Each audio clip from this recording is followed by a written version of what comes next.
Boker Tov, everybody. Chodesh Tov. Misha Nichnas Adar Marvi Misimcha. Might that really be true for all of us, for the entire Jewish people, which have much simcha, sasam v'simcha, ora v'simcha. What's the pasuk? Ora v'simcha. Ayudi maitu ora v'simcha v'sasam simcha v'ikar kenti alenu. I want to thank the Sosnowitz family, Doreen and more Sosnowitz, who are sponsoring this morning's shir. Morris's mother's yahrzeit is tomorrow, I believe. Then the Shama should have an aliyah, and we should be blessed with long life and good health, and all things should be for the good for smachot. Okay, so why don't we just very briefly take a look at the line Misha Nichnas Other Marvin Simcha. Anybody know where that actually comes from? Like some rabbinic medrash, or like it's not a pasuk in the Chumash. I think everybody knows that. But where exactly is the source of Misha Nichnas Other Marvin B'Simcha? In Gemara, I think. It is Gemara a about Gemara. of, when it talks about of, you make less. Yeah. Right. And where's that Gemara? Right, very good. Yeah. Anybody? About Yeah. of, I'm about sorry? of. When it talks about making less simcha in of, that you have to Right. So memorize. the Gemara is in Masechet Ta'anit. It's actually Ta'anit, which is the tragic time. I mean, Ta'anit, we've mentioned many times. The tractate on fasting, mentioned many times, 90% of the Masechet, 98% has nothing to do with the fast days that we know of. Shiva, Sarva, Tammuz, Tisha B'Av. That's just the last Mishnah. Most of it is about rain. And then there's a chapter about pandemics. Really, what do you do when you fast? How many people have to die in a pandemic that you have to declare national fast? It's 3 out of 500, I think, is the whatever. But and then if you see wild animals, so they have different fasts. Then right at the end, it talks about we know Tisha B'Av and not having so much joy. So we'll just take a very quick look. I don't want to. At the Gemara, so it's sort of the context of the Gemara is interesting. The Gemara says like this: Mishnah. This is they're quoting here the Mishnah. They're not just quoting the Mishnah. This is 29b in Tanit. So Amar Rav Yehuda Brei the Rav Shmuel Bar Shilach Mishmei the Rav, a long tradition going back a few generations. Geshem, the same way. It's like Mishanichnas Avmatim B'Simcha Kach Mishanichnas Adar Marbim Simcha. It's very interesting how the Gemara links Av and Adar. And in other words, it's Kishem. The Gemara says the same expression, Chas v'Shalom, when somebody passes away, Kishem Shemavarchim al Tov came Mavarchim al Ra. The same way we say blessings of Thanksgiving. You win the lottery, something very beautiful happens.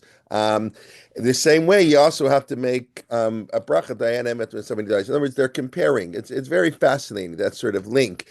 And what does it mean? And it's always bothered me, kind of. What does it mean? Therefore, we should be happy, and therefore what? Okay, we should be happy. So what do you have to have more wine? So the Gemara says, therefore, if you have a court case, if you have a court case with a non-Jew, if it's two Jews, not going to matter. It's a zero-sum game. Lishtamik minim, push off the court. Don't go to court in the month of Av. The Raimase, their luck is not so good. Meets Adar and try to put the court case in Adar. The Bari Mazde, it's going to be very good. You have better luck. You have the chances of winning a court case are better than other. Like a funny way to do it. Of course, when I was in Yeshiva University, and I think they do this in all Batei Midrash, they always have Misha Nichnas Adar Marbim Simcha. They ain't Simcha la Torah. There's no Simcha except for the joy of learning Torah. Therefore, we should be learning more Torah. Okay, it's very nice. That's not what the Gemara says. Now, how when does this Simcha last until Av? Like from Adar to Av, and then we're sad from Av to Adar. Like how Misha Nichnas Adar. So presumably that's until Purim. No. So Rashi, very interesting, says, no, it lasts a little bit longer, lasts an extra month. Yemei Nisim, Hayu Yisrael Purim Upesach. Misha Nichnas Adar Marbim Simcha. Why? Because it's the time of miracles for the Jewish people, Purim and Pesach. That's already a fascinating thing. So it means the joy of Adar is for Pesach. And I mentioned last week, very briefly, we start this week the Arba Parshiot, Shkalim, Zachor, Para, and HaChodesh, the 4 special readings. There, we do Zachor before Purim, but it's really about more about Pesach than it is about Purim. Para and HaChodesh is for sure about Pesach. Even Shkalim is really in many ways about Pesach. The Machatzit HaShekel that we'll read about tomorrow is in order to run the temple, the daily running of the temple, the expenses, a tax on everybody to run the Beit HaMikdash. So the new year for the Beit HaMikdash is Aleph Nisan. In other words, the year starts before Pesach. You gave people a month notice. They're going to run out of the budget. You got to replenish the budget before the year ends. So on the first of Adar, we announce people to bring the Machatzit Hashakel. But anyways, it's interesting. Misha Nechnis Adar Mar Simcha is for Purim and Pesach. I won't go into it now, but I've written about this in the past.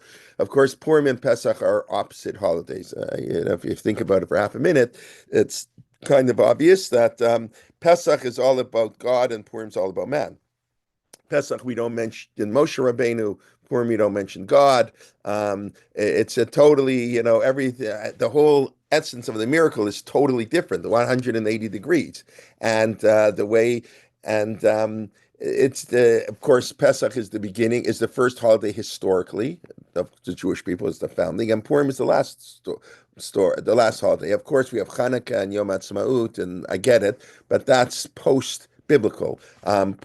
Purim is the last holiday involving our Tanakh, involving any prophecies in the period of prophecies. So, of course, that's a maturation from being totally dependent on God. And God wants us to grow up, so to speak. And we have to figure out, Chacham atif minavi, as the Gemara says. A sage is greater than a prophet. A prophet just channels what God said. Chacham, you got to figure it out on your own. Torah lo b'shamayim, the Torah is not in heaven. That's a much greater level. So it's an advancement, really, that we recognize God even when God is not obvious. So Purim and Pesach are intimately connected because they are total opposite holidays. So Misha Nichnas Adar, Marvi Misimcha, goes at least till Pesach. Nu, a Jew at the last halacha. I didn't put it on, but if I hope I'm quoting it right.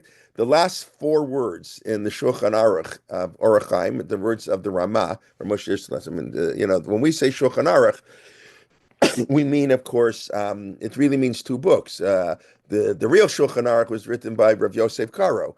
But the reason the Shulchan Aruch became the accepted work and not the Torah, and not the Rambam, and not the 50 other works, the Levush, which basically nobody heard of anymore, but was a serious competition at the time to the Shulchan Aruch, is because the Ramah, a book becomes important when people write commentaries. Lahavdil, Shakespeare is important because 5,000 people wrote commentaries on Shakespeare. What makes a book important? I remember my uncle was a professor of philosophy at SUNY in Binghamton. So I think I remember. I know my aunt told me when somebody wrote a PhD on my uncle's work, like that was wow, he made it. That somebody's writing a PhD on what you have to say. That's pretty chashuv. So when people write commentary, so the Ramah was, as you may know, which is his unbelievable act of humility. The Ramah was in the middle of writing his own Shulchan Aruch. So that's for a class in Jewish intellectual history. What was it about the 16th century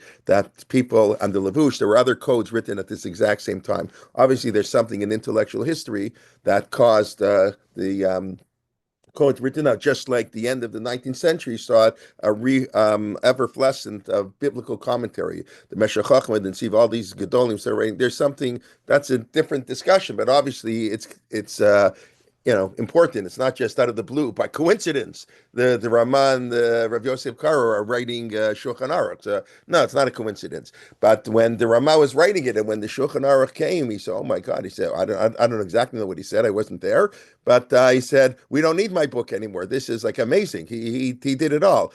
A little bit, yeah, we're not going to eat kitniyot on Pesach, and we don't have to say slichas for the whole month, and a few other things. The Ramah is called the Mappa, the tablecloth for the shul. Right. Correct. He called them Mappa. So he added in, and then he put it in part of the text. So now, without the Ramah, I'm not going to read a Sephardi. I live in Poland. What I have to do with that? The Jew in Spain and Israel. It's not. That's probably what people would have said. But because the Ramah, it made it Ashkenazic Sephardi. It's a beautiful idea that he said, I don't have to write my book anymore. I'm not going to publish my book. Who needs it? Of course, it's related to the the printing press. That's one of the intellectual currents. This is soon after the printing press, so it's not so surprising. People are writing lots of books all of a sudden. But the Rama incorporated, he sort of gave up his project to write his own quote unquote Shulchan Aruch, and he put the mappa, as you say. Right. He put the tablecloth on it, and then therefore all the commentaries, and the Shulchan Aruch became the stand book. As the Shach wrote a commentary, and everybody writes commentaries, and the Mishnah Berurah, and so that's it. That becomes the great book. Anyways, the last 4 words, that was all an aside, of the Shulchan Aruch. In Orach Chaim, there are 4 sections. So he begins waking up in the morning, and then he goes through tzitzis, tefillin, shachrit, you eat, birchan hamazon, mencha, mariv, all the daily activities you have to do. And then there's the way we divide it in the Mishnah Berurah, whatever. We have the Orach Chaim into 6 parts. So parts 1 and 2 are sort of daily regimen, davening and eating, benching, etc. 3 and 4 are Shabbos. The laws of Shabbos, and 5 and 6 are the Yamim Tovim. And the Shulchan Aruch begins Pesach. Chodesh Elechem, Rosh Chodeshim. It's Pesach. Shavuot is part of Hilchot Pesach. There's no Hilchot Shavuot. And he goes through, well, what's next? I don't know, all the fast days. The Arbat Somot, Tisha B'Av, Shiva Asar Tammuz, and then he gets through Rosh Hashanah, Yom Kippur, Sukkot, Shmini Atzeret, and then Chanukah and Purim. He just goes through the year in order. The Rambam does a different order, but anyways, that doesn't matter. And so we end Hilchot Purim, and then the Ramah says the last 4 is Tov Lev Mishta Tamid. I think those are the words. After if somebody has it open in front of them, they can look it up. A person who has a good heart is always happy. And the opening of the Shulchan Aruch is Idu ad Hashem b'simcha. A Jew should always be happy in the presence of God. As Rav Soloveitchik all the time said, joy is being the presence of God. It's not always easy, but Jew is always supposed to be happy. That's sort of what the Gemara says. Kishem shemavarkim al tov, kemavarkim al ra. We bless for the good and the bad, but the Jew should always be happy. So Misha Nichnas Adar Marbim b'simcha. It's not we become happy. We have extra happiness.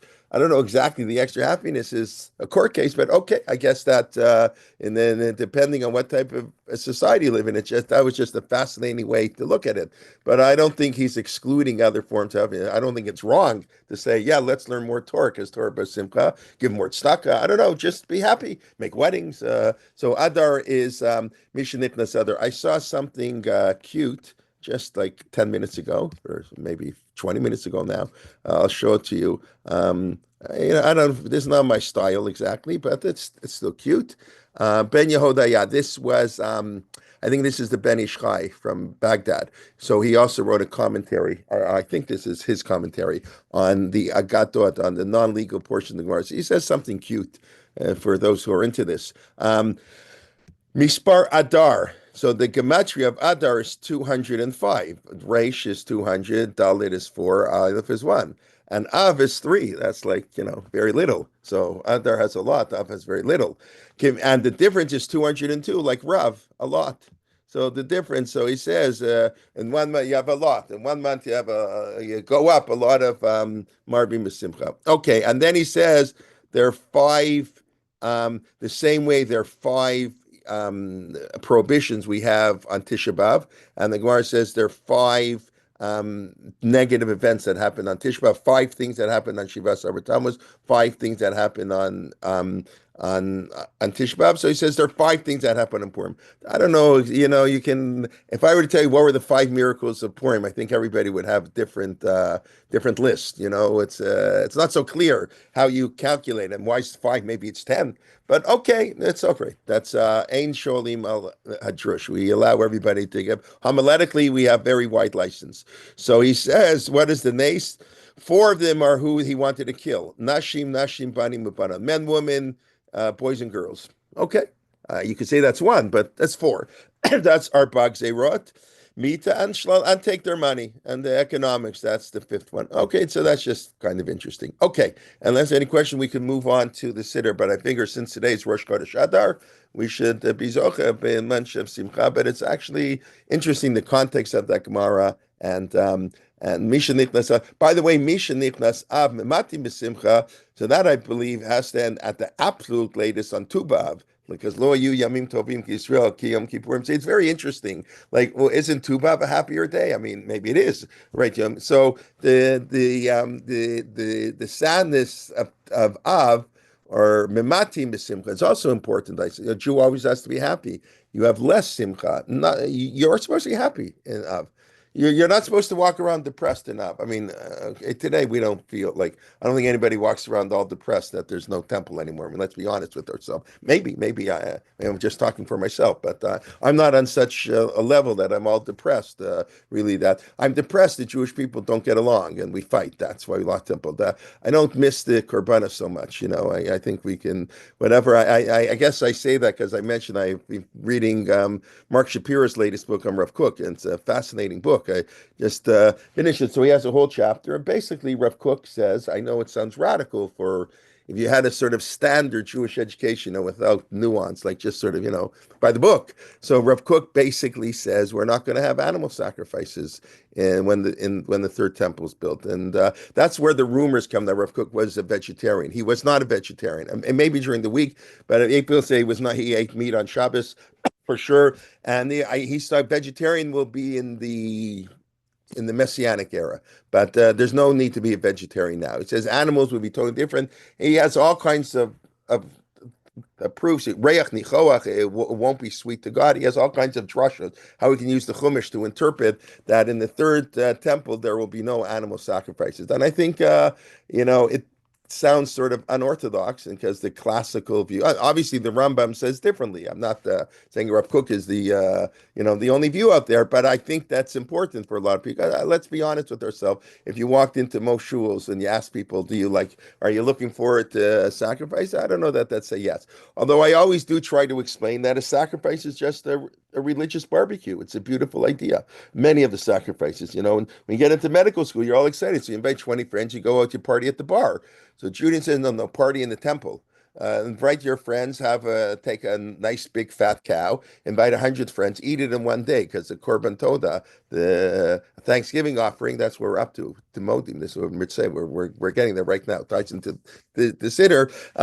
So we're going to thank God. So instead of partying at the bar, we're going to in their backyard or watching the Super Bowl with the buffalo wings. What do people eat? What's the minhag in America? I don't know what they do for. They said here on the radio, the stores in Toronto, we're not even, we're a different country. I know people want to change that, but we are a different country.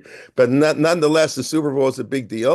And they said that this pizza store closes down because they sell a lot of 50,000 pizzas and the buffalo 100,000 buffalo wings or whatever they do in Toronto. It's like unbelievable. So here you should the Korban is really a way of putting that joy in a religious context. So, but whatever, that's for a different time. But actually, it does tie in to what we're going to get to. I know we'll get to today or next week. Ritzei is Tzilatam Ishei Yisrael, the return for the restitution of the Korbanot, etc.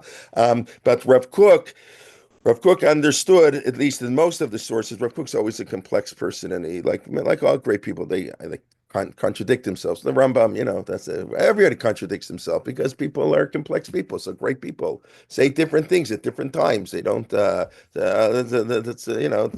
you can't resolve every contradiction. Not every contradiction should be resolved. It's okay. It's okay that somebody says two contradictory things. But Rav Kook says a lot of times that no korbanos in the third temple. There'll be animal sacrifices, of course, but there won't be any. I don't know. There'll be flour, a korban mincha, but a korban, but we won't have any animal sacrifices. No. By the way, we'll maybe discuss it in a couple of weeks on Purim. The Rambam. This is the Rambam. Here, you want to hear a great contradiction in the Rambam. The Rambam says, you know what's going to happen in the Messianic era? You know how many holidays we're going to have? How many holidays are we going to have according to the Rambam in the Messianic era? One. What's that holiday called? Purim? Purim. Yeah. That's right.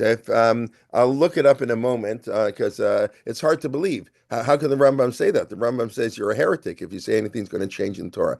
And you know how many books are going to be in the Bible? Okay, forget that. We're going to have a Chumash, 5 books in that book. And then how many are going to be in Nevi'im and Ksuvim? We won't have Nevi'im and Ksuvim. We're going to have Ksuvim. There will be no Nevi'im. There's only Megillat Esther. And then there's a midrash. I should have called it. I wasn't. Whatever. Okay. For another time, I'll get all the sources. The midrash says, or there's a rabbinic teaching. Again, a rabbinic teaching doesn't mean every rabbi agrees with it, but that in the Messianic era, this is along the lines of what Rav Kook is saying, the only korban that we'll have is a korban toda. The only will be Thanksgiving offering. We won't have katat asham. That we will not have, and of course a korban toda you eat. Like I say, it's like a nice barbecue. It's or a religious barbecue. It's not like the korban ola just goes up to heaven. Okay. Anyways, that's it's all like the more you learn, the more you realize how complex Judaism is and how many different views there are. And unfortunately, we often teach. I say all the time, people get a grade. They learn something in grade 2. They learn Avram smashed the idols, and they never get beyond that. How many? It's hard. It's who was telling me? Who was saying recently, right? That yeah, I know. Rabbi Penner wrote this. Rabbi Penner, the head of the RCA now. So he wrote that when he was like in grade 3 or something, so they were learning the Yosef story, and the teacher was such an amazing teacher. They presented the story like they ended up like in Parshat Vayeshev. You don't know what's going to happen. Like Yosef, and the story sort of ends. It's a cliffhanger. Yosef is in jail. They're going to kill him. What's going to be? And I forget. The teacher just totally presented the story with total suspense. And he came home from school and he had to wait like a week. He had no idea what's going to happen to Yosef.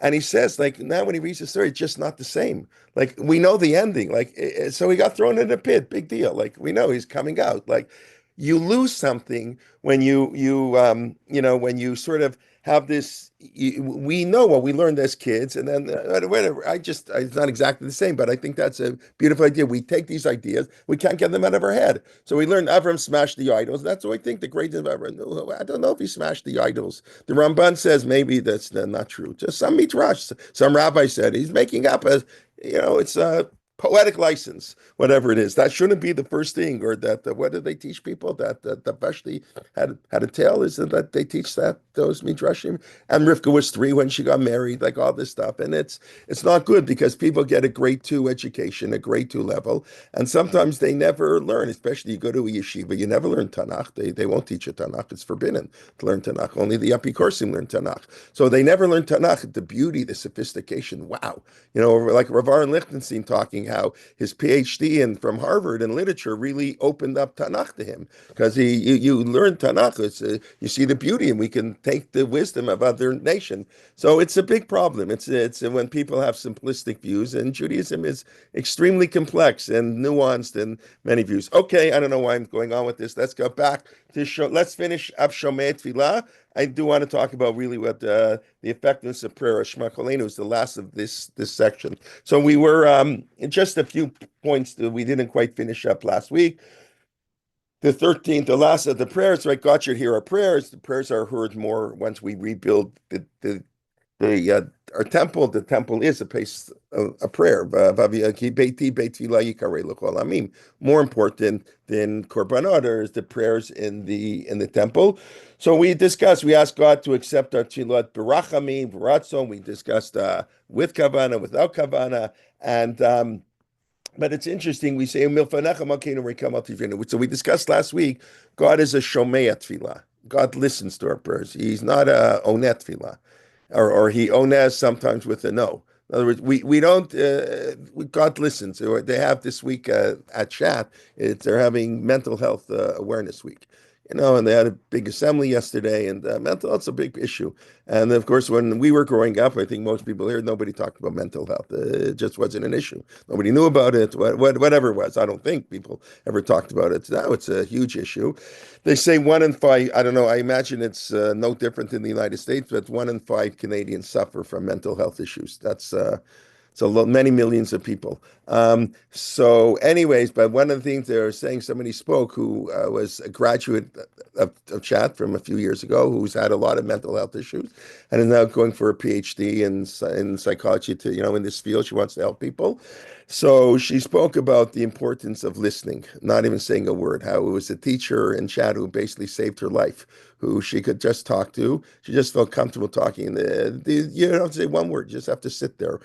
and listen. That's what he said. The Rav says tefillah is a dialogue. We don't see God, we don't hear God, but he listens. And just to know that somebody listens, that's very comforting. So I don't know that that's exactly what Chazal had in mind when they made tefillah, but I think it's a very important idea. God is a shomeya tefillah.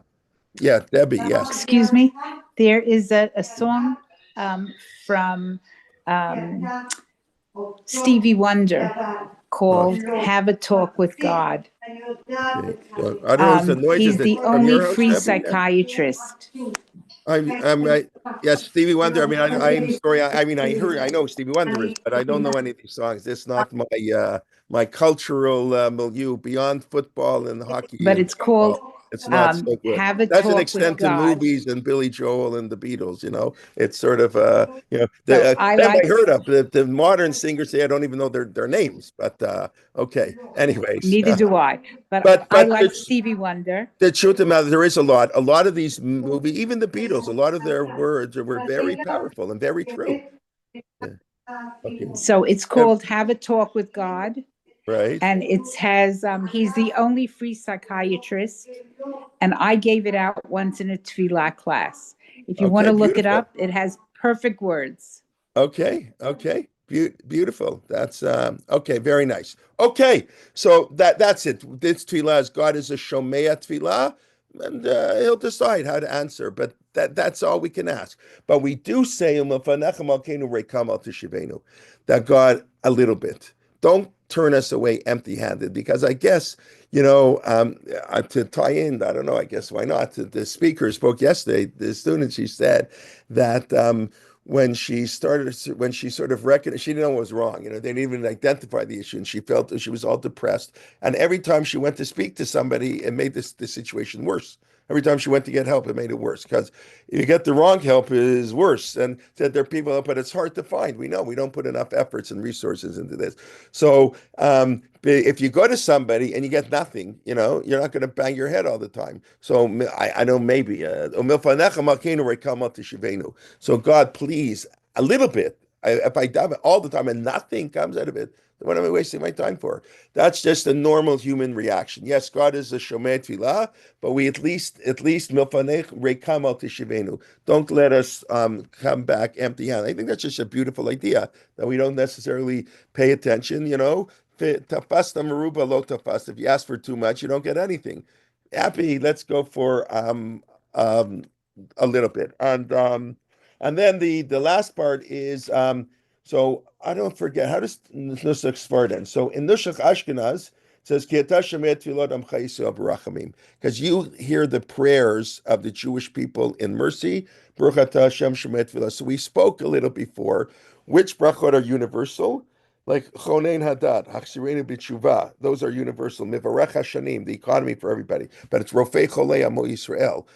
God healed the people of Israel, and we discussed that a number of weeks ago. Why it's not always so good. Why some focus on the Jewish people, and when some have more universal an idea. So here, we're obviously talking about the prayers of the Jewish people, which, if you take this tefillah in the context of the Hol Shmon Esrei, to answer all our tefillot, the Beit HaMikdash, right? We said God hears our tefillot more in the Beit HaMikdash. We just asked for the Yerushalayim at Samach David. So obviously it makes sense. This is a Jewish prayer. God should hear the prayers of the Jews, because in the context, we're talking at this last 6 brachot of the middle section are all national, return of the Jewish people, return of the Sanhedrin, Yerushalayim, Malchut Beit David. So yes, it's Shomer Tfilat Chayisu Barachmim. But there is another nusach. Is that what they say in Sfard? Ki ata Shomer Tfilat Kol Peh Barachmim. You hear the voice of all people. So I don't know what nusach has that. I know Rav Soloveitchik talks about it. That's a prayer is universal. And Rav Soloveitchik says, of course, both are true. In other words, there's a certain idea, Shomer Tefillah, you want to represent, there's Jewish prayer, there are Jewish needs, but it's also a universal idea. So some of the versions don't say that God should hear the tefillot of Israel. He should hear the tefillot of All who speak, all humanity should be heard. So that's just also something to keep in mind. We know prayer is universal. Ramosha Feinstein has a number of tshuvot. When people before we had the day school movement, people went to public schools and they have prayer and public prayer. Can a Jew participate? And sometimes the answer is surprising. Like it may be surprising to people today or so brought up in a certain way without that nuance and sophistication that often that's 100% not only allowed, it's laudatory. We want non-Jews to pray. That they say of course it's good that non-Jews pray, but participation in prayer. So prayer, of course, is a universal concept that goes without saying. So anyway, so that's another idea. Sort of the Shomei Tefillah is it focusing on the Jewish people or on everybody? And of course, the answer is yes. Okay, so I said I titled the shir, and then we'll do the last part is how effective is prayer. So this I don't have an answer for you exactly, but let's go through some sources. It's actually obvious. I'm talking about, okay, let's go through some sources. It's a pretty unbelievable concept. So let's start with a very simple question. Why do we daven so hard in the Seret Yemei Tshuva? What do you say about what happens on Yom Kippur? Rosh Hashanah Yikatevun Uvyom Som Kippur Yechatemun. I don't know. That's the tune I grew up with. It's right. It's sealed. So what does it mean? It's sealed. Mi yichyam mi yamut. Mi b'kitzo mi lo b'kitzo. Mi b'eishim mi b'mayim. What happens? Why do you go to shul on the morning after Yom Kippur? What are you going to shul for? I'm asking you, it's a serious question. I know we never think like that because like your rabbi in fourth grade, that's what Americans call it. We call it grade 4. But they're not going to tell you, oh, don't go to shul on the next. Thank you, Morris. They're not going to tell you don't go to shul the next day, and I'm not going to tell you that either, of course. But why do we go to shul on the next morning? We're praying for next year. Okay, so it's finished. This year's finished. So now from Yud Aleph Tishrei till next year Yom Kippur, I'm praying for. We're not praying for Tavshin Pei. We're praying for Tavshin Pei Vav. We're 5785 is finished. Even though we're less than halfway through the year, we're praying that for. Is that true? Does that make any sense? Does anybody think that's true? Well, I don't think anybody thinks that. I've heard Rabbi Kelman that you could say the same question, why daven if someone is sick, because how are you going to change that gezerah? So the act of davening, if done correctly, could actually transform you into slightly or maybe more than slightly better person. So therefore your gezerah could change. So that's like a pill pull, like you're giving. I understand what you're saying, and Dave, there is some idea like that you're not the same person. I don't know that you find that in classical Talmudic sources. I mean, we do find Gzeirot can be ripped up, but right, the idea that you should change for sure, that's maybe the greatest part of Tefillah. But by the way, just to point out what you said, that we pray for a sick person when we're praying for, so Ein Achinami, sometimes you're not supposed to pray for a sick person. This is also a misconception we do. And I remember one of our medical ethics conference, Avram Steinberg, who's the world's top expert, I think, on Jewish medical ethics, tremendous Talmud Chacham, now the editor of Encyclopedia Talmudic, Encyclopedia Talmudit, of course, pediatric neurologist at Shaarei Tzedek, and a wonderful person. If anybody have met Avram Steinberg. I remember him saying in one of the conferences, like all these Tehillim, they say when somebody's, 80% dead and out of it, it may be usher to say Tehillim at that point. When there's no hope, it's not appropriate to say. And that's the famous, the Gemara has a whole story with Rabbi Yehuda Hanassi. When he was sick, he was dying. His students were praying, and the maidservant, the non-Jewish maidservant, saw what was going on. Rabbi Yehuda Hanassi is in pain, and the students are praying he should live. She said, "This is ridiculous." So she took a plate. I forget what it's bigger than a plate, and she smashed it on the floor, and there was noise. So of course everybody turned over. What's going on? And at that moment he died. That's why the Gemara presents. Whether it's literally true, I don't care. And the poskim, they're right that the maidservant was right. The maidservant was who had the better approach.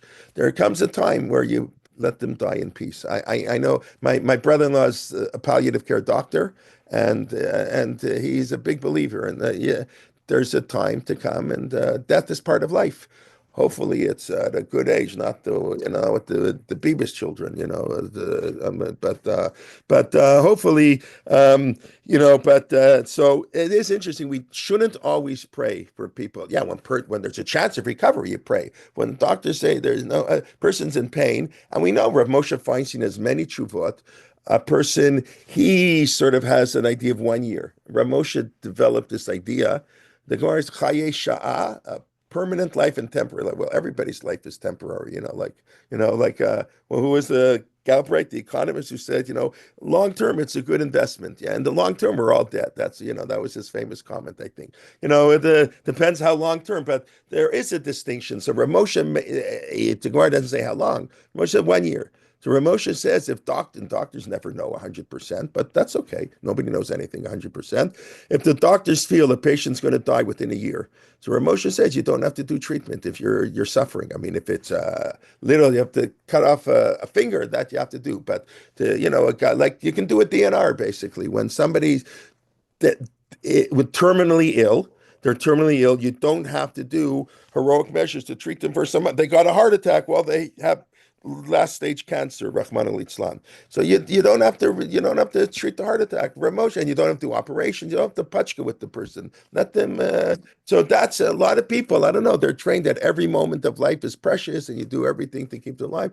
I do not think at all that's the halachic view. It's not, and it's not if you do it the RCA directive, the end of life directive, which people should sign. Different view, but that's not. I do not at all believe that's a standard view. But it is in certain circles. That's a standard view. And of course, I'm not getting into brain death issue. That's a separate issue. Anyways, I'm sorry, but that's. But let's say, what are we praying for? So let's take a look at one source. We have to answer the question: why do we go to shul on the 11th of Tishrei? And it's not as simple as you might think. I mean, okay, let's go here. Amar Rav Yosef, Kamamatz Idna. Why are we praying? Akitz Reiv Amari. You say what it's in English. Who do you pray nowadays for the sick and the afflicted? So just to give a little background, which I sort of gave already. So if this is Rosh Hashanah 16a, so where's the Gemara? The Gemara is here saying that therefore, I think it's the Mishnah that the world is judged at 4 times. Right? The world is judged 4 times. Pesach for wheat, on Shavuos for the trees, Rosh Hashanah we are, and the Chag on Sukkot on water.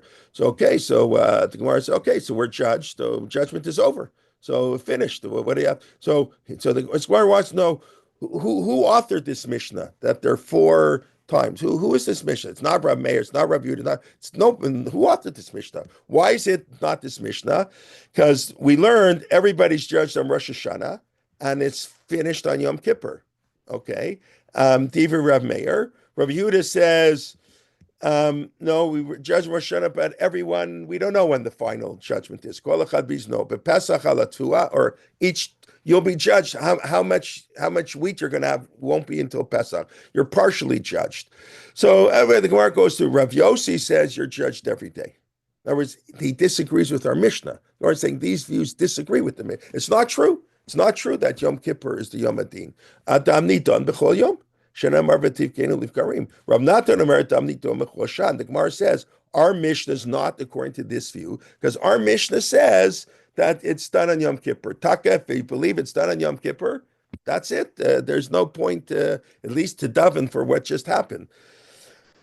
You want to say this? Okay, so we're not going through the whole sugya. So that's okay, but that's really the issue. So then the Gemara continues. Why does each day have this opinion? Again, we're not going to go through the whole Gemara piece by piece, just to point out some of the highlights. So the Gemara says, so that's Rav Yosef. Who do we pray? So it says Ki Rav Yossi. We pray like Rav Yossi that a person is judged every day. We don't have to pray according to the word judged on Yom Kippur because that's done already. The by name, and if you want to say, you know what, no, maybe alluring to the rabbis, you can pray to. Prayer is effective. So this Yocheved is probably a little what you're talking about. It's good. Yafet. It's a very interesting word. Yafet Talmud Torah Derech Eretz. It's nice. It's it's beautiful. Doesn't say it's effective necessarily. It doesn't. It just say it's good. Why is it good? Is it good because it's good for you? Because for you to pray, because it changed you, or is it good because it means in heaven? That's not clear.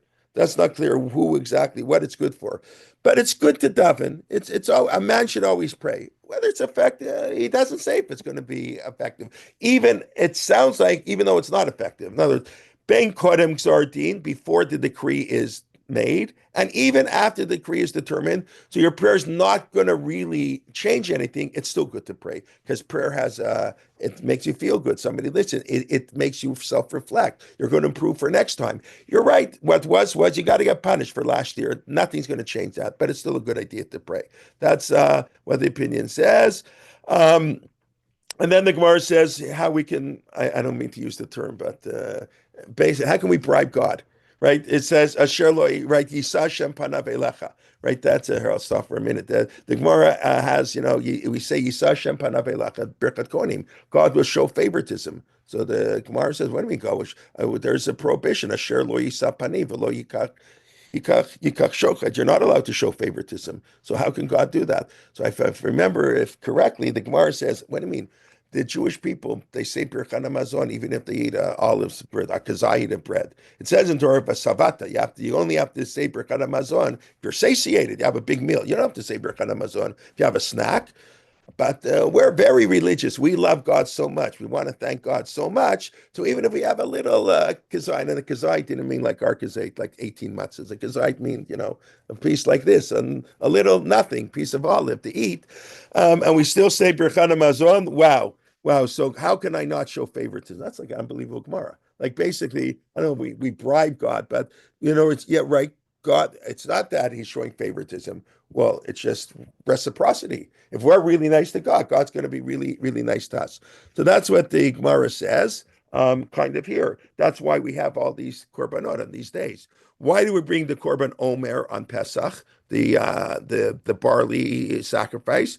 Because Pesach is the time where the wheat grows, and God says, "Bring barley, wheat, whatever, and you will be blessed." And why do we bring shtei halechem on atzeret, the 2 loaves of bread? It's interesting. They consider it peirot ilan. I would have said bikurim maybe, but whatever. Why do we bring water? Or why do we do water libations on Sukkot? Because Sukkot is a time of the world is just for it's the rainy season. So therefore, if we bring it, so God may take us, will be nicer to us. And why do we say Malchiyot, Zichronot, and Shofarot? So Malchiyot is to say that God's our king, Zichronot, that God should remember us for good, and through the mechanism of Shofar. So you see here that we're trying to, I don't know, it's a little bit unclear. Are we changing God's mind? Or this is before God makes up his mind, we do these things. Like Pesach, we're judged on wheat. So as God is making up his mind, we should bring wheat. I know it sounds very like, I don't want to make it sound like simplistic. Obviously, there's, this is a very complex, we don't really know. But I'm pointing out the Gemara has this big, long discussion, and it's very unclear why we are davening. In other words, can davening change God's attitude? And some opinions are absolutely not. And the Gemara says, no, if you hold that Rosh Hashanah and Tzfin Yom Kippur, it's good. You should still daven anyways, because davening is not about, it's not like a candy store. You ask them, your parents, how much money can I spend in the candy store? I want to buy something. No, it's not like that. Prayer's not to get our needs. It's true. I mean, Rav Soloveitchik, we're asking God for our needs. That's very important. Maybe we should do it. We discussed that earlier, of course. A lot of these things, we have to make our efforts too. You don't just pray to God to get healing. You go to a doctor. We also pray to God that God should lead, but that's for us. That for us. But there is this. So that's one thing, but of course not finished. And like I said, it's obviously this is a field to spend much more. I just want to raise some of the issues. But let's throw in another idea. That's a very important idea. So I think the most beautiful Haftorah of the year, of course, Dirshu Hashem, Bimatzah, Kira'u, Bioto Karov, Yazov, Rashadar. It's such a beautiful Haftorah. That's Haftorah for all the fast days. Seek out God where he can be found, or maybe when he can be found. Dirshu Hashem, Bimatzah, Kira'u, call out to him, Bioto Karov, when he is close to us. That's, so here, that's, so we say in all the fast days, because that's what we do on a fast day. We're supposed to cry out to God. So what does that mean? What do you mean cry out to God when he's close? What do you mean? I thought God's always close, or maybe he's always far. I don't know. What if he's transcendent or imminent? Whatever God is, what do you mean? Dirshu Hashem pimatzo kira'u biyoto karov. What does that mean? Anybody? Nobody. Okay, so the Gemara. Yes. I'm sorry. Yes, Yes, Steve. When? he's supposed to be close when we're afflicting ourselves, when we're focusing on the need to reach out to God in order to achieve sort of forgiveness and saving.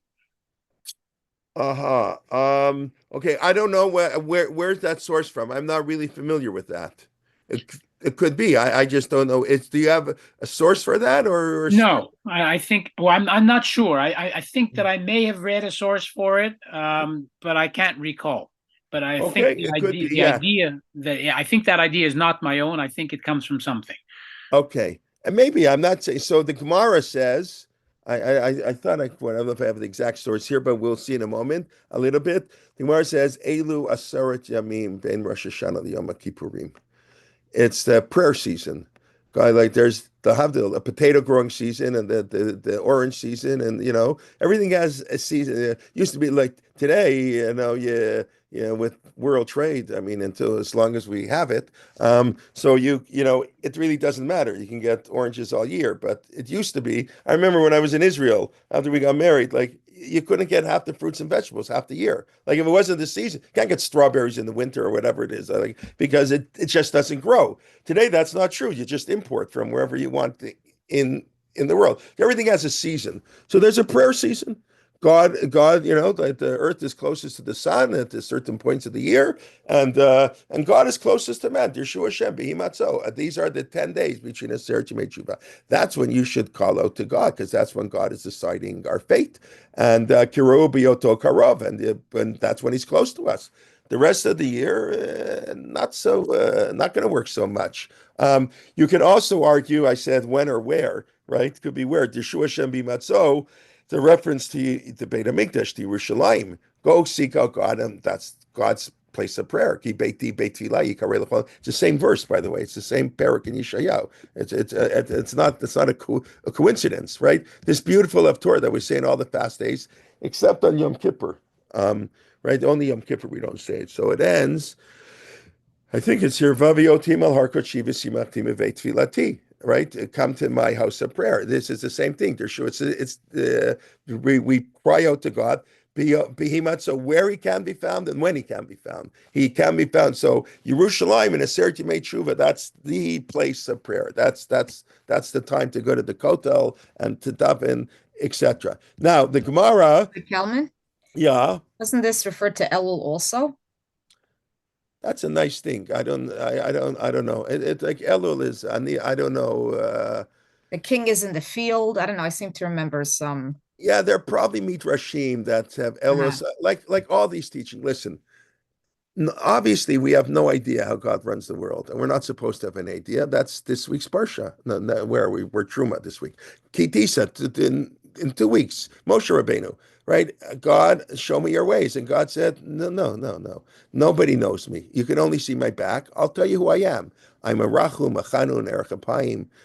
We don't know God. So of course, in Jewish philosophy, it's all over the place. And in many ways, it's a waste of time. Like I say, don't worry when the Mashiach is going to come. But it's sort of important. We're asking God to listen to our tefillah. So we should. It's not. We're not in grade 2. We're not. I'm a Rabbi, good boy, God, and you'll answer me. No. And I explained to you last week. I said the Chazon Ish. I think was the one said, Emunah, faith in God doesn't mean you believe it's going to be good.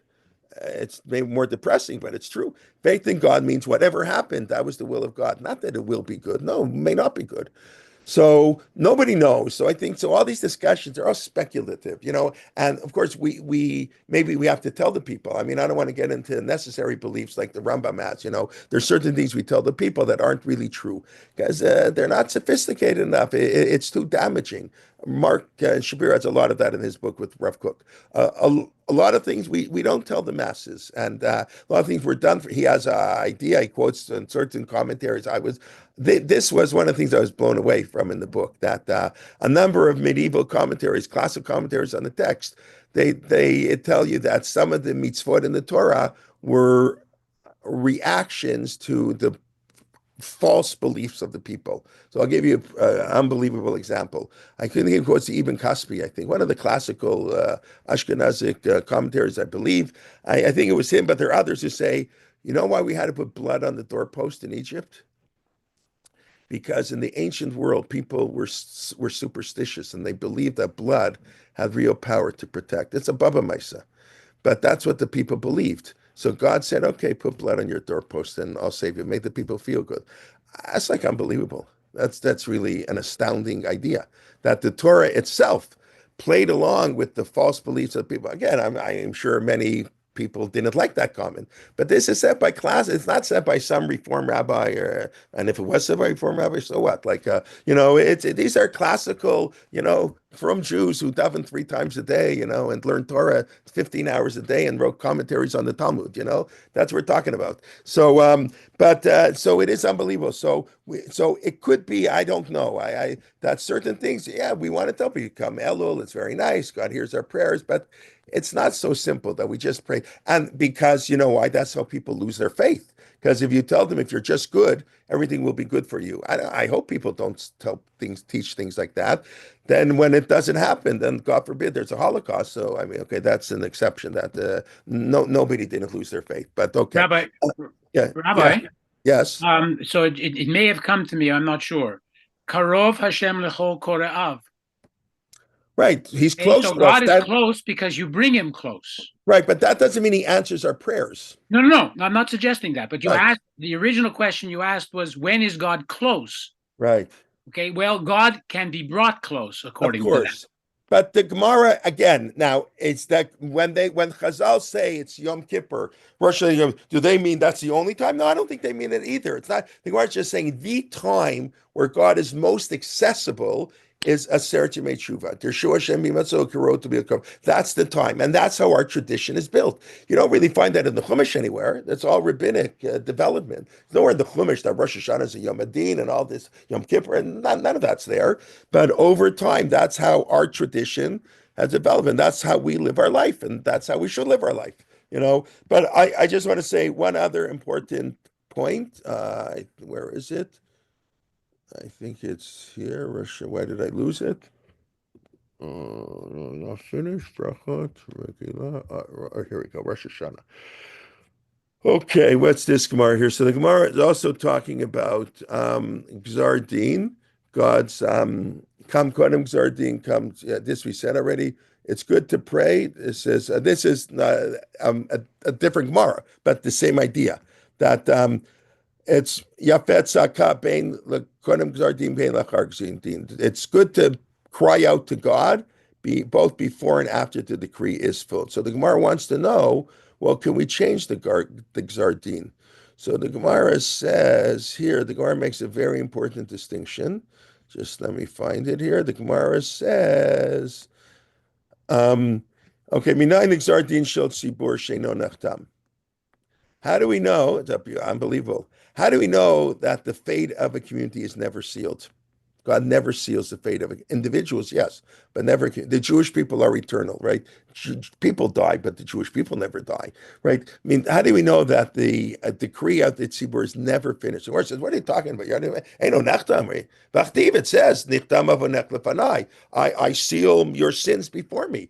So it means like even though God made a decree, he'll rip it up. Kashem Elokeinu, this is a pasuk in Chumash and Dvarim. That's what you were saying, Steve. What do you mean? This is before this there that he brought. So Dvarim, I think, Perak Hay. You can look it up in a moment. Kashem Elokeinu, this is, I want to look it up in this a second. God is close to us all the time, not just Rosh Hashanah to Yom Kippur, all the time. B'achtiv dirshu Hashem b'matzo, only between Rosh Hashanah and Yom Kippur. That depends. Do you daven on your own or do you go to shul? Hacha b'yachid, hacha b'tzibur. That's an individual. Yeah, individual. That's tough, man. And God doesn't rip up the Gzardin. You got Rosh Hashanah Yom Kippur, the tzibur all year. And I've said many, many times, and we do not daven with a tzibur in order to listen to Kedusha and to answer Baruch Hu. That is not why. It's nice, but that's not where we go. We daven with the tzibur because God hears the prayers of the community. Totally different. It's not. It's not just multiple. I don't know what's that expression. It's it's a different qualitative experience. It's not that it's 10 times as good. It's a different form of prayer. There's, as Rav Soloveitchik said, the Chazarat Hashatz is not repetition of the meeting, it's communal prayer. There's private prayer and communal prayer. When we pray Tfilah B'tzibur, we pray with the community, and then the community prays. Those are two slightly different things, right? Tfilah B'tzibur means I'm davening with 9 other men. Okay, whatever. Tfilat Hatzibur means it's Tzibur. So Tfilat Hatzibur, that's always good. And that to me is like, that's maybe the upshot. This is really a very important idea that Tfilah B'tzibur, it's because that's what the Gemara here says. This piece of Gemara, that Gzardin is never never final. The Gemara says God never seals. Okay, he seals, but he can change. I guess it's harder. What's the difference? He never seals, he seals and changes. We all know that. When you erase something, if you don't write it and you write it and erase it, it's not the same thing. So I imagine that's the same thing. The first opinion, God doesn't even seal the fate of the community. And he seals it, but he's willing to undo it. But to undo it's a little bit harder, whatever that means when talking about God. But just let me... Kelman? Yeah? But isn't this referring to a Gzardin against the entire community that always has a chance of being changed? Or does it also mean that if you as an individual are praying in shul with a whole community, your personal prayer may have a better chance of being answered because you're... So that's a great question that I didn't think of. So thank you very much. I have to think about that a little more. I'm assuming it's on the community. It's not really on you. But if you're attached to the community, listen, the Rambam writes in Hilchot Tshuva that the Seir HaMishtaleach, the whole thing, you have to do tshuva to get atonement. Rav Soloveitchik has a whole essay on this in Al HaTshuva, and basically this is where he has noticed the difference between an individual and a community. A Jew as an individual cannot gain atonement without tshuva. But as long as you're part of the community, you can gain atonement even without tshuva. What exactly that means, I don't know on certain sins, but the Seir Mishdalech, Makapar Chol Yisrael, that's the language of the Rambam.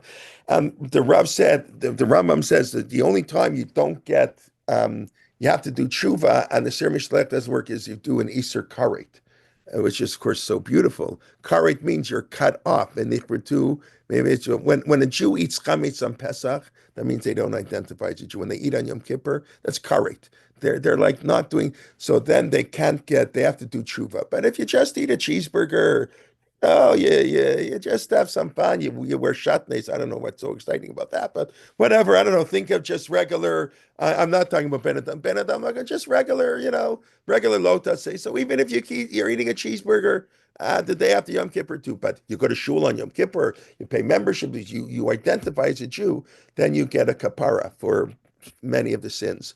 So that's a fact. So I don't know. So I think this is talking more to Tzibur. Obviously, you're a part of Tzibur. I don't know how this works exactly, but I'm just sort of pointing out these really ideas. But just let me very quickly, if I don't find it right away, then I'll leave it for next week. I just want to look up where that pasuk B'chol Koreinu Aleinu is. I believe it's Dvarim 4. Just let me see a second. This is a great. Okay, yeah, here it is. It's right after one of my favorite psukim in the Chumash. Why do we keep the Torah? Because it's a smart thing to do, and the nations of the world would be blown away by us. We're not going to get into now. It's late. We've spoken about this in the past. You have to keep the Torah because the nations will say, wow, and the Gemara here derives that Jews have to study science. Does that mean the individual Jew or the Jewish community? You have to have scientists. I don't know. But it says that Jews have to study science because that's what gives us wisdom in front of the nation. Gemara, if you don't believe me, look it up, Shabbos 75a.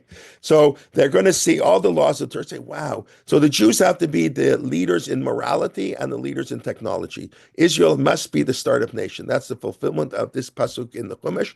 Rak am chacham ben avon hagoy hagadol. So we want the nations of the world to say, what an amazing people. They're moral, they're ethical, and yet they're technologically advanced, amazing country.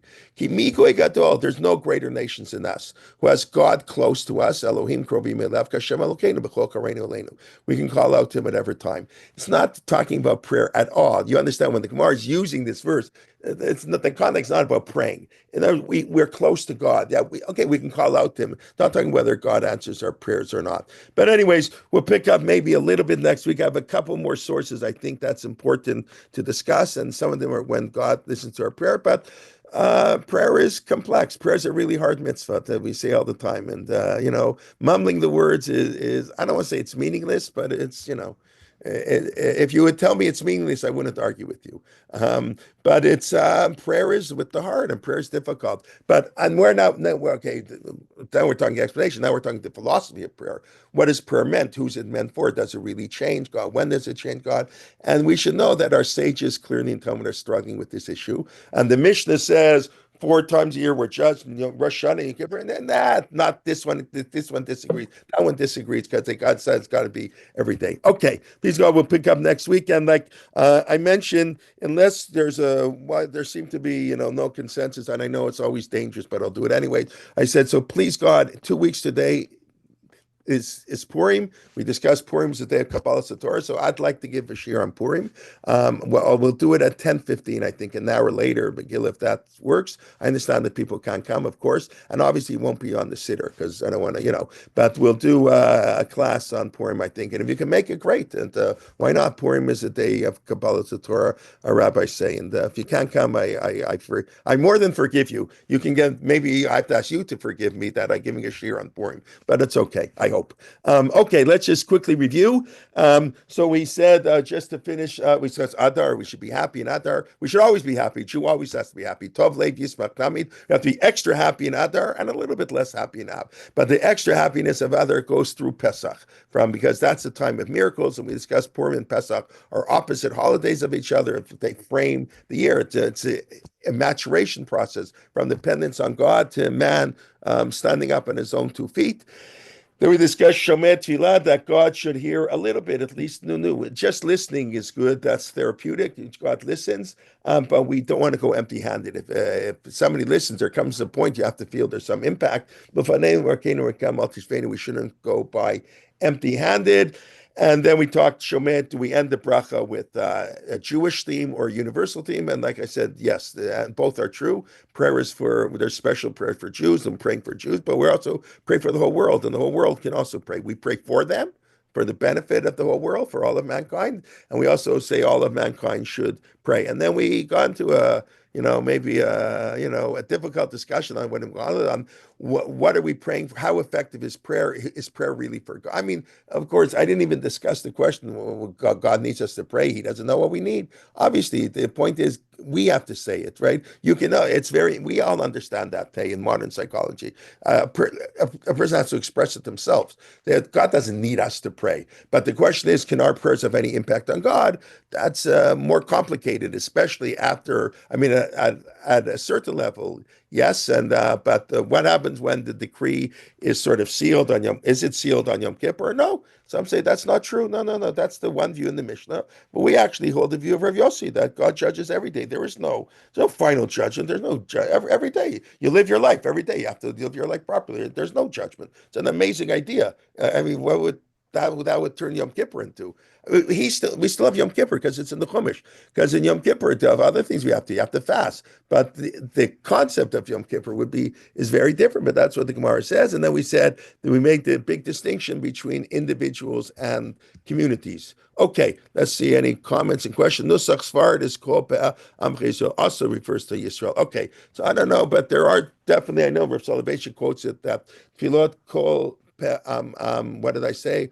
That all the nations of the world. I thought until Hoshana Rabbah, the verdict. No, I don't know what that means.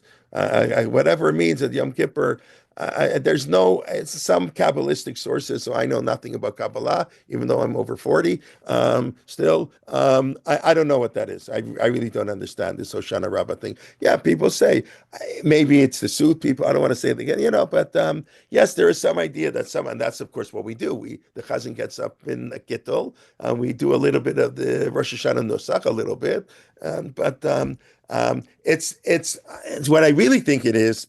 What I think it is Hoshana Rabbah is B'chag Nitonim al Hamayim. We're judged on water, on Sukkot, and water is the most important thing in life.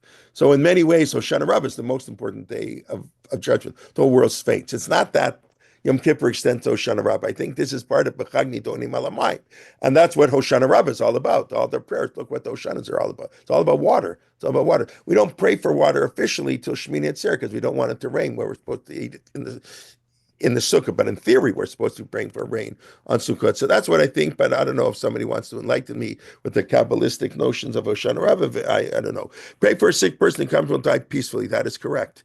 Pray one person is at a certain point. Yeah, it's time to pray that they should die peacefully, and you don't have to give them every treatment. One can opt for that if you want halachically, but you don't have to. There's not generally. Is there a time where it's forbidden? Yeah, there probably is, even that it's forbidden to do treatment. The problem is in modern medicine, it's a big issue because why should we waste resources on someone, who there's really no hope? When we live in it's very nice to think about it individually, but you think communally about it. We have limited resources. We just had an election yesterday in Ontario that wasn't about healthcare. The opposition wanted it to be about healthcare. It turned out to be an election about our neighbors to the south. And because of that, it was clear who was going to win. But, there's 5 million Canadians, 6 million Canadians. About 20% of Canadians do not have access to a primary care physician. And so there's not enough money. So how much money you're going to spend keeping somebody alive who's really dead? I mean, I don't want to get into, but their issue. That's also a consideration one has to take. The Gemara, that's not their consideration. The Gemara says, person's in pain. It's okay. They should let them die peacefully. That's what they do. I know it doesn't sound. What can I tell you? Okay, in general, don't we pray to feel connected to Hashem? Absolutely. That's yafeh. It's good to pray even after the Gzeira is done. Not that you're going to change it. It's good to pray. Yafeh. It's very beautiful. You'll feel connected. You'll feel better. You'll act better, 100%. But it doesn't mean it's going to change God's decree. During a certain tshuva, we feel Hashem is judging us. Listen, we have to discuss tshuva tefillah utstakama v'mitroa agzeira. We did the first part of Unetana Tokev, right? So, and Unetana Tokev is a piyut made in other words. What's the source of the Tanakh Because there are other sources. That's really true. The Paitan said, Tshuva tefillah utstakama v'mitroa agzeira, whatever that means. But anyways, there we feel Hashem is judging us. Yeah, so we feel it. Whether that's really true is a different. Maybe he judges us every day. I don't know. Yes. Oh, if Yocheved, I see left. If anybody's be in Brooklyn, Dr. Mark Shapiro is speaking 12 p.m. about his book. Please. Yeah. Yes, Steve. Sure. Yes. Yeah. You want to say something? Oh, okay. I'll go on. Are we crying out to Hashem to come? Why is that word blocked here? To come close, interact with us more personally as happened for Moshe. I don't know, something's, are we crying out to Hashem to come close? Most welcome. Thank you. I'm in the middle of a learning session. We want Hashem to come close. We want to come close to Hashem, right? That's what we do. But coming close to Hashem and God answering our prayers are two different things. Listen, Moshe Rabbeinu, the Gemara says, when he's at Mount Sinai with the Yud Gimel Midah, we read on Kitisa, when he's asking God, it's Sadik for Ralo, Rasha V'Tovlo. He's asking God, your Xardin isn't fair. You're not fair. Why do the righteous, the old question of theodicy that has bothered all thinking people from time immemorial. Why do the righteous suffer and the wicked prosper? Now, and God said, you can't know me, you can't understand. So obviously nobody can understand how, we don't know with this prayer change going on. Obviously we don't know. But the idea that the prayer, it's good for us, yes, on a certain level, we have to believe that, and we do believe that on a certain level, we can make it different, especially as a community. And maybe, you know what, maybe we pray, so we'll make a difference. We come together in shul, and the rabbi, it's inspiring. So people are now inspired to do more. That's prayer. God didn't do anything. God doesn't have to do anything. We come together as a community and decide as a community, like during the war now, I don't know, there's 3 balloons sitting. They did a whole thing in Toronto now. I don't know if they did it in New York, got 3 red balloons sitting out. What does that mean? I don't know what that means. Okay, it's nice. So you go, for the Beavis children and the mother. So, they asked everybody to put 3 orange balloons up on their, in their house. So, but we don't need God. So we'll help Israel more. We'll go out. We'll get more involved politically. Whatever do. So that's prayer helping. That changes the Gzardin. That changes what happened. God doesn't change the Gzardin. We change the Gzardin. So that's another very important. Leave God out of it. God has his own calculation. We don't know how God works, but we can change, because what we sort of said before, it's not that we change, therefore God changes what he's doing. We change, and therefore we enact change. That's Purim. That's what I said. Pesach, God does everything. Purim, we do. There is no God. Mordechai and Esther have to figure out what to do, and they're not so sure what to do. But Mordechai changed it, and Esther said, Lech Knosset Kol Yehudim, gather all the Jews together. That's what changes things. So that's it. Okay, thank you. There was a story in the camp. Some people yelled at people who davened to stop. God, there were Jews. Yeah, I heard that story, and I totally appreciate that story.